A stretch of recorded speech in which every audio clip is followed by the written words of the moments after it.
Welcome. I'm Nancy Rogers Zegarra, and we are presenting today, Just Imagine, using text, talk, history, social science, primary sources to cultivate empathy and empower student voice.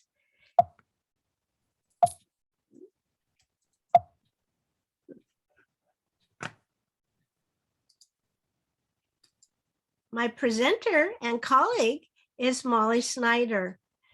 Molly, would you like to say hello? Yes. Hello, everyone. My name is Molly Snider, and I'm a curriculum and instruction coach for Willits Unified in the rural area of Northern California. And I am a colleague of Nancy, and I'm really happy to be here tonight. Molly and I first met when we had a Teaching American History grant, and Molly was one of the teacher leaders and I was director of the project, and we both love literacy and history social science. So tonight we're going to take you through some resources and activities that will empower you and your students. I want you to note that there is a Padlet of resources, and you can see the link there. So everything we're talking about will be in the Padlet of resources. So let's get started. Our objectives for learning today are for you to learn about literacy strategies that will inspire creativity and also lead to engaged citizenship. We want you to learn how to select culturally responsive texts that celebrate diversity, identity, and agency. And then also to explore collaborative literacy strategies that are really going to bring text to life and strengthen your students' identity and hopefully cause shifts in thinking and perspective. You're going to get activities that you can take back to your classroom that teach literacy and history social science, as well as strengthening students' voices and building empathy. So one of my favorite quotes is from Rudine Sims Bishop, and you've probably heard it before. But when we're picking really responsive books, we want to make sure that we have books that are sometimes windows, offering the world that's real or imagined, familiar or strange. And then sometimes we have books that are also windows or sliding glass doors, so people can walk through and imagine something that's out of their realm, something they've never thought about before. And then if the light's just right, sometimes those books will be mirrors and will reflect our reality. So this is one of my favorite quotes. I'm sure you've seen it before, but what we want is for kids to see themselves in different books. So today we're going to share some with you. So windows, doors, and mirrors lead, those types of texts lead to understanding ourselves and others. And today we're going to have a history social science lens to really help you think about using some primary sources as well as literature to use as text for windows, doors, and mirrors. We read texts, we talk about texts, and we think about text, and we write about text. And hopefully many of these things then will transfer into being an engaged citizen. So we can read about things and then we can take action and help build a better world and community. So one of the first things is to design an environment that ensures that students see themselves in the learning. And we really want to have the student voice shine through. So one of the resources we've included in the Padlet for you is two things recommended by ILA. The first one is really self-assessing your classroom library. And it has a helpful checklist which you can use to think through, do the books that you have really represent different groups? Are the main characters of color? Are they bilingual? Are they immigrants? So it goes through several things, and you can kind of rate the classroom library that you have. And perhaps you have to add in some new books. There's so many wonderful new books that we're going to share with you that maybe you'll be tempted to get some of them and add them to your collection. Also, the other screenshot you see here is from ILA, and it has book recommendations for an inclusive classroom library. So here's some ideas for you for kids that maybe are speech and hearing challenged, or Native American or Latinx. So maybe when you take your audit, you'll see, oops, I don't really have that many books on a particular group that you might want to add in, especially matching the students that you have to make sure that they see themselves in books. Another tool we have for you is a diagnostic checklist for seeing if your classroom is culturally responsive and your instruction is culturally responsive. And I found it to be very helpful. I looked through the different topics, and it has a lot of engagement strategies about welcoming your students as you enter the classroom, your body language, team building activities. So this is a great resource for you, again, that'll be on the Padlet, to really consider the social dynamics, the learning styles, and the different experiences that your children bring. Your children are assets, and they bring so many wonderful things to your classroom. We want to make sure that you incorporate them in your teaching. Molly. Thank you. And we know that text, through variety, helps students make connections. They make connections to themselves.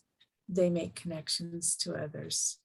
It's a way to explore perspectives and to see the world beyond their community. The History Social Science framework provides some great investigative questions that prompt inquiry, that help us look at self and look at community. And you'll see some samplings there. In kindergarten, how do we learn and work together? What's our community like? People who make a difference in second grade. How do families remember their past? And in grade 3, how can I help my community? In grade 4, of course, the changing state of California. And then in grade 5, exploring US history. You can see that it works from self to the outer borders beyond community through our nation. And in the classroom setting, that's the very first step where we're building community. And we know that begins with a name, creating a space of belonging. We know that a name is the most fundamental aspect of how we see ourselves. Our students spend many waking hours within the classroom's community. So knowing that they feel safe, that they belong, and that they are heard and they are seen is so important. Knowing that we're saying their names correctly and we're identifying them in the way that they understand is their own. The Santa Clara County Office of Education has developed a really great resource called My Name, My Identity. There are a series of lessons that go across the grade levels to help promote inclusion and equity and the sense of identity and belonging in the classroom. You'll also see some great book titles here that we love. The Name Jar is a wonderful story about a little girl who's new to a school, and the students have trouble saying her name. And they all, there's a little activity that she does with all of them to help them learn about her as a person. And the name, Your Name is a Song, is a beautiful lyrical book of how the adult in the story shares the beauty and the music of that child's name. And then you can learn to sing the names of the students in your classroom. And there are some other titles below. Thunder Boy, Teach Us Your Name. My Name is Jorge. and my name is Maria Isabel. Those are all celebrations of self and belonging in names.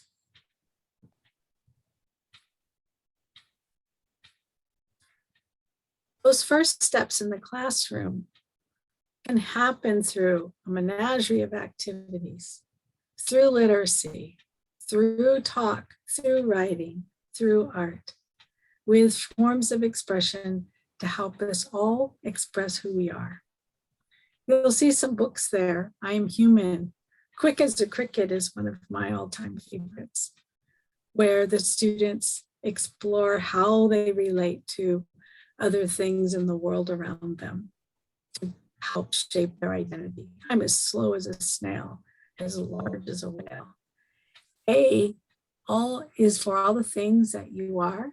It's a great little ABC book that has been developed by the African American Museum in Washington, D.C. And it has a great pattern to help build running like a poem almost through each page, an alphabet book about yourself. I am an artist. I'm an artist when I see the line drawn in the sand. I Am Enough is a beautiful new book. It's a celebration of self. Milo Imagines the World is a magical story that's just been recently released about a boy who rides on a train to every month with his aunt. And he observes the world around him and wonders what their lives are like, all the people who are sitting next to him. And the twist is interesting at the end. We'll let you figure that one out when you read the book. There are a couple of writing activities. The I Am poem is in your Padlet. The I Am Enough lesson is also in your Padlet that you'll have access to. And then, of course, my map book, which is a favorite for many years.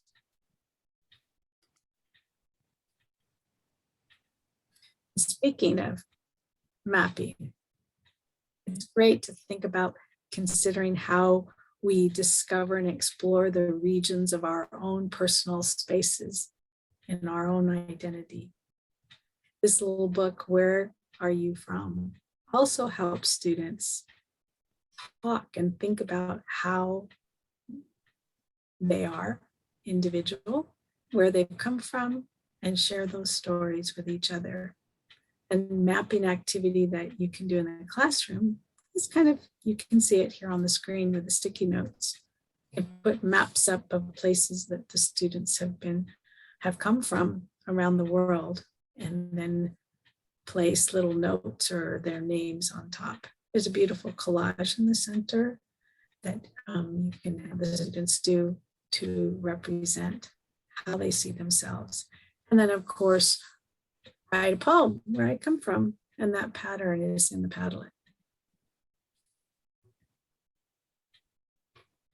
Going back to the mapping idea again, you see the My Map book again.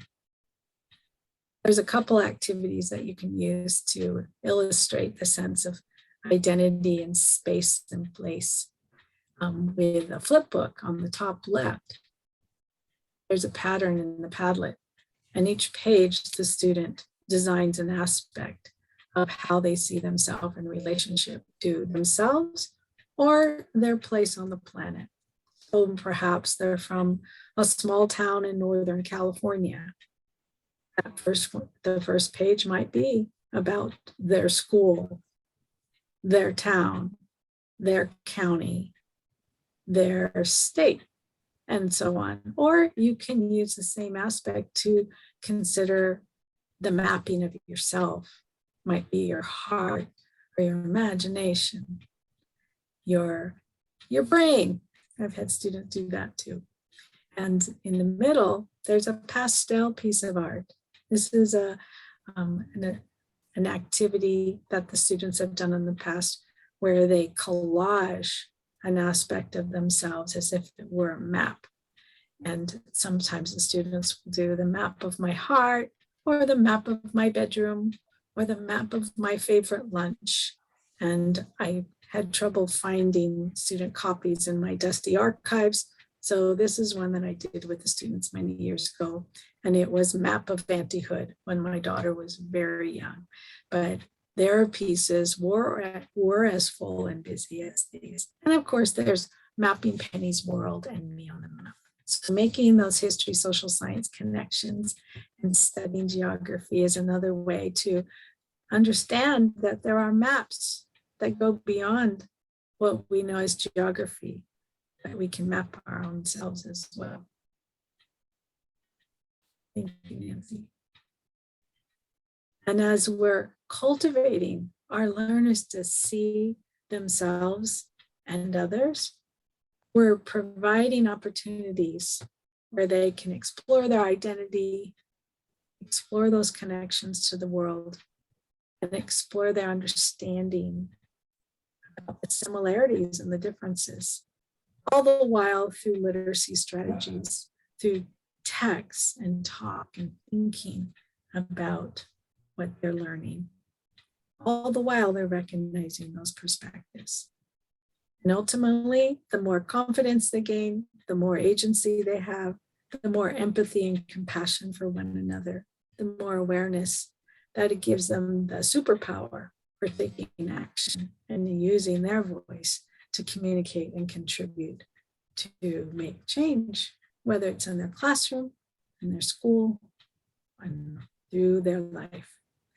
On the bottom right-hand corner, to help support that sense of text and talk, there is, you'll find in your Padlet a template for quick prompts. These prompts can be used for conversation, or they can be used for writing. They can also be used for art.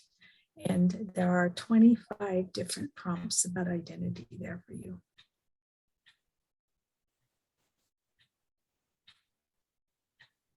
And we know it's not, my sister always said, it's not how many books you go through, but how many books go through you. And all of these titles help pivot and create shifts in how we see the world and how we see ourselves as individuals and how we cultivate that understanding of others. These are just a few of the titles that are available. There's one in the center called It Takes a Village. And in the Padlet, there'll be a link that takes you to a great website called Kid Citizen. And not only do they have amazing book titles, but they have activities that will help students explore not only their own identities, but others and other cultures.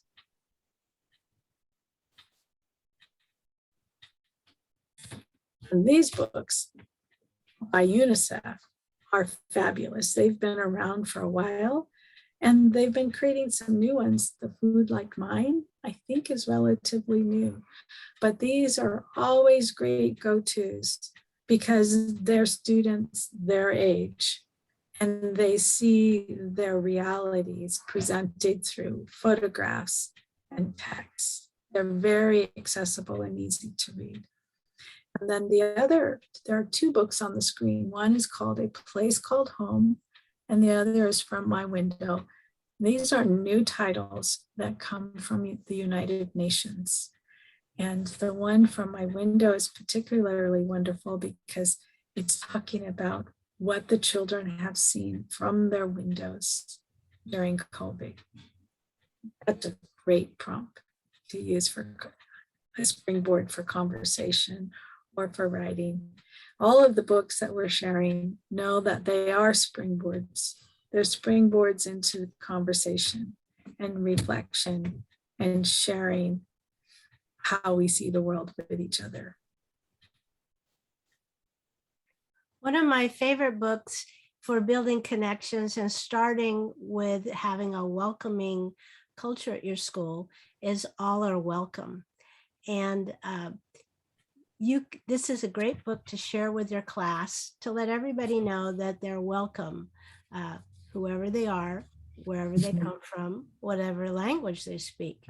And Molly has developed, using the important book, a sentence frame that she's used with children, and that is really wonderful for them to think about after they read the book and they feel welcome and they're cultivating their community, because we're starting first with kids knowing their identity and then building a learning community in the classroom and moving out to the school and then the city, and Molly said state, and then the world. So it's important for them to make other people feel welcome too. And so the sentence pattern, the most important thing about all our welcome here is, and you can see some of the student examples, and we put those in a different color so you could really highlight them. I'm going to read Emerald. The important thing about all our welcome is that no matter where you live or look like, you are welcome anywhere. But the most important thing is that you should not judge people before you get to know them. So you could see that this book sparked a lot of conversation and deep thinking. And it's a wonderful book to use with children. And I've also used it for parent nights to really get the families to feel that they're welcome in the school. So in your Padlet again, you'll have that template, as well as some other ideas and resources that you can use in your class. And this book also has a beautiful poster in it. So when you get it, you're going to get a poster also. Another book that is relatively new to me, but I've known the author for a long time, Stacy Schuett, used to live in Sonoma County, where I'm from. And it's somewhere in the world right now.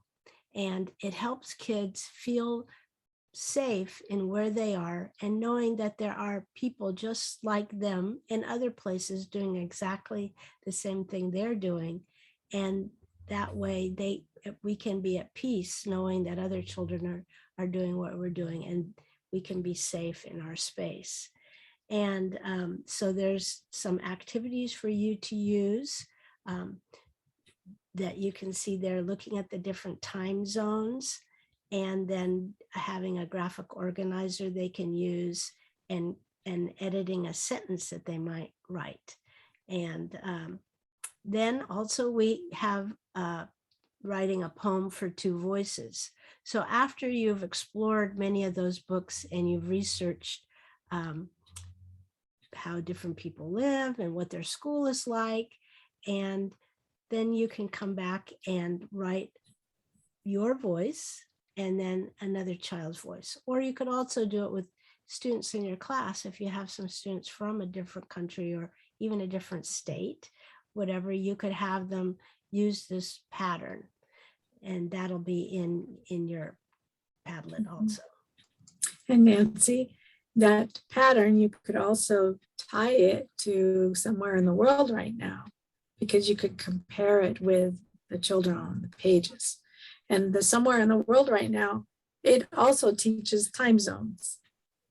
Right. So you're looking around the world, and now that we are on Zoom, we Zoom with people from all over the world and in different time zones. So I'm teaching classes in 3 different time zones, and kids really need to know about the different time zones, but we're all doing the same thing, no matter what time zone we're in. But it's a great book, and really helps you think across our world and see the commonalities. So it's a great book for doing cross-text analysis, looking at all these different texts, and then thinking about what we're doing, the commonalities, and the comparing and contrasting, which is a literacy skill as well as a history social science one. Oh my, this is a new discovery, this book. I Promise by LeBron James. It's a call to action.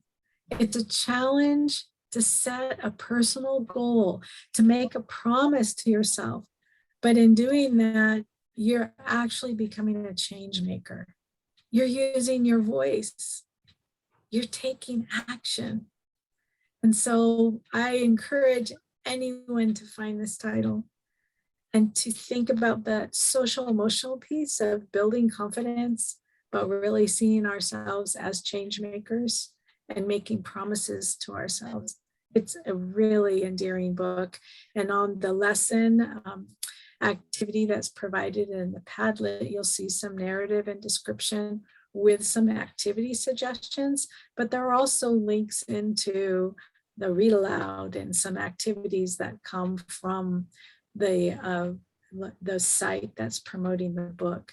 And one of the little read aloud videos that you can watch begins with LeBron James describing why he wrote the book. And then there's the artist who reads the book on the little video, a read aloud video. So it's a good one, and it's a short read. It's great for all ages. And isn't it great to have a role model like LeBron James writing books and sharing this with students? So it's a very powerful story. Yeah, and just about working hard and having grit and thinking about how each of us has the agency and the capacity to be a change maker, to take action. And we see that in many titles that we've shared with students over the years through books about people who have left great works, mighty and small, throughout time, throughout history, and even through the course of today. And you'll see some of those titles listed here. The Becoming title by Michelle Obama is a rewrite for young people from the book that she did called Becoming, that many of us in the audience probably have read. And then Through My Eyes, Ruby Bridges, and The Farewell to Manzanar at the end. That is a beautiful book and a great lesson in history, of course. And of course, there are collections about change makers all within the covers of one book, like Girls Who Run the World and The Bold and the Brave. So there are lots of them out there, but sharing those role models with students, that's a really important aspect of teaching about perspective.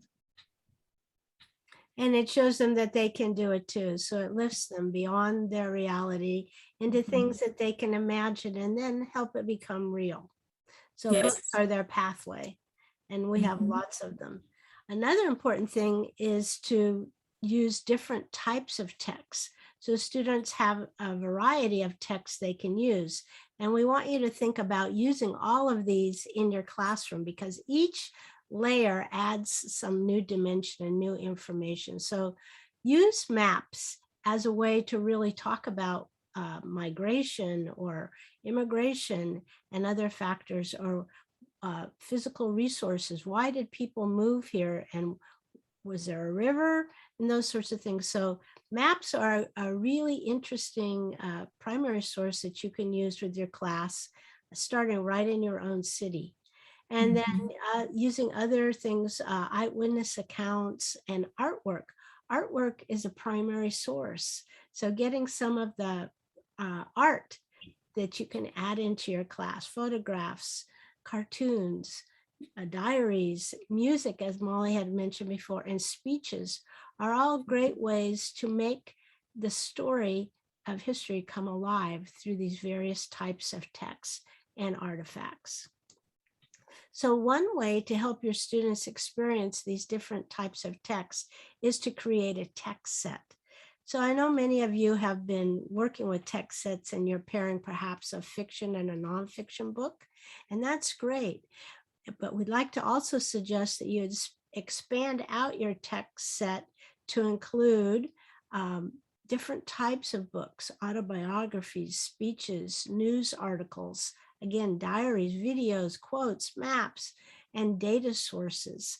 Data sources are a great way to look at charts and graphs and understand something using that data to explain it. So this text set that we created was about Malala, and you've probably read about her before, but each one of these books adds a new dimension, and your students could study them in pairs or in groups and bring forward then information from the various sources and then layer that as they're doing their research. So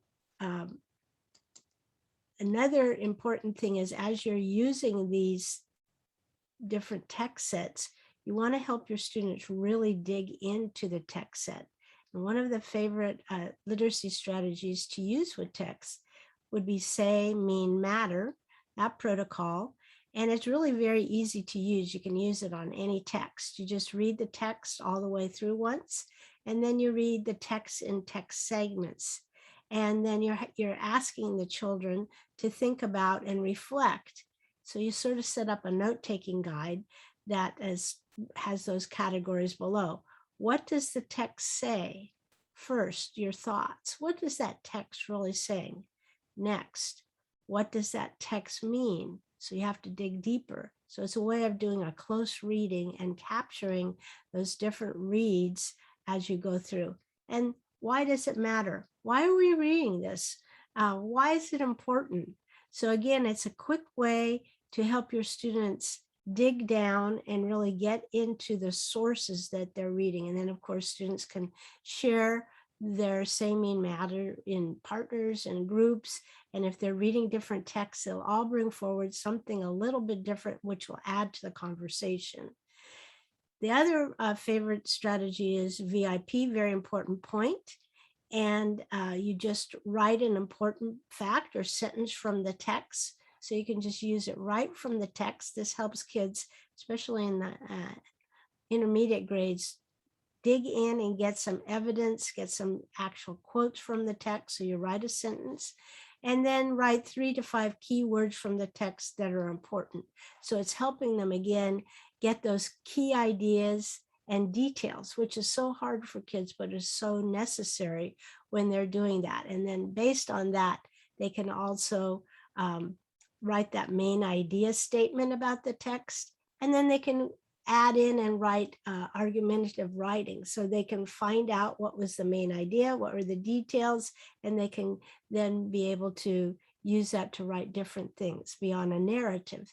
Or they can also use it even with an opinion piece or an argumentative piece. So it's a very quick way to extract the very important points in sometimes dense text, but it also could be used in a news article.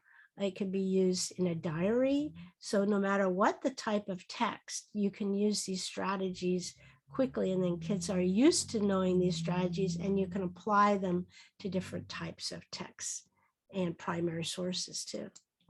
So Nancy, I would like to add to that, that when you use strategies like those two, it's helping to make meaning of the text, any kind of text. You could use say, mean, and matter with a piece of art because they are categorizing their thinking, they're looking for those ahas. So that making meaning piece is so special, and these are great activities to help with that. Thank you. And you may have used them before, and that's great. So we're just validating what you're doing. You might have used them in literature, and now we're expanding out that so you'll be able to think about using them with other sources. So one way to stretch it a little bit more is to not only have different types of text that you're using, like biography or some images that you might have, a diary, a video, news article, but then you can compare this with different change makers. So we've built this text inquiry grid for Malala, Greta, and Little Miss Flint. And Little Miss Flint was a young girl that wrote a letter to the president about the water in Flint, Michigan. And she really took action in her community. But when you can have different groups maybe researching Malala, doing their different types of sources, and then another group maybe looking for Greta and her environmental actions that she's taking and bringing up for us in the world, and Little Miss Flint. Or you can add in any other ones that maybe are in your community or your state or whatever. And then you can really think about what are the similarities and differences in each of their approaches, each whatever they've done, and their different diary will probably bring forward some things, or the biography. But this is a great way, again, to do the cross-text analysis, doing all these different sources across, and then adding in the feature of looking at different change makers so you could see them also and get a broader picture, taking yourself out of where you are and looking at the way many people did that. You could do this with, these are present day people, but you could also do it with historical figures. And we've done other ones where you take both men and women and you look across, like Ben Franklin or Thomas Jefferson or whatever. You can look across that way too. But it's great to look at identity and community and global things by looking across the way that different people deal with their situation and what they do to overcome their situation. So in closing, we hope that you've had a quick trip through many resources and books. And we hope that you've really been able to think about how literacy empowers awareness and understanding of diverse perspectives. And hopefully will build the confidence for your students to dream, and it'll nurture their voice and empathy. So they will embrace the children in their community and classroom, and that'll also help them imagine things they can do in the future. Molly, would you like to add? Yes, and I'd just like to reiterate that texts truly do bring life to learning. It might be a painting, it might be a book. All through literacy, through conversation, through shared understandings and similarities and differences, all building that sense of community within your classroom. And most of all, I know that both Nancy and I want to say thank you for the mighty work that you do every day to ensure that there is a space of belonging for your students, where they are seen, where they are heard, and where they are included, all bringing life into learning each day. So thank you so much. You are superheroes. And I just want to echo Molly's thoughts that you are doing the real work and helping our children, our students grow and feel safe and grow in their identity by reading all sorts of texts. And hopefully you'll enjoy looking through the Padlet, and it is sort of the same headings that we just talked about. So you can click through, and there's a link that you can also access everything. And so happy reading, and thanks again for letting us share some of our ideas with you. Thank you so much. Thank you.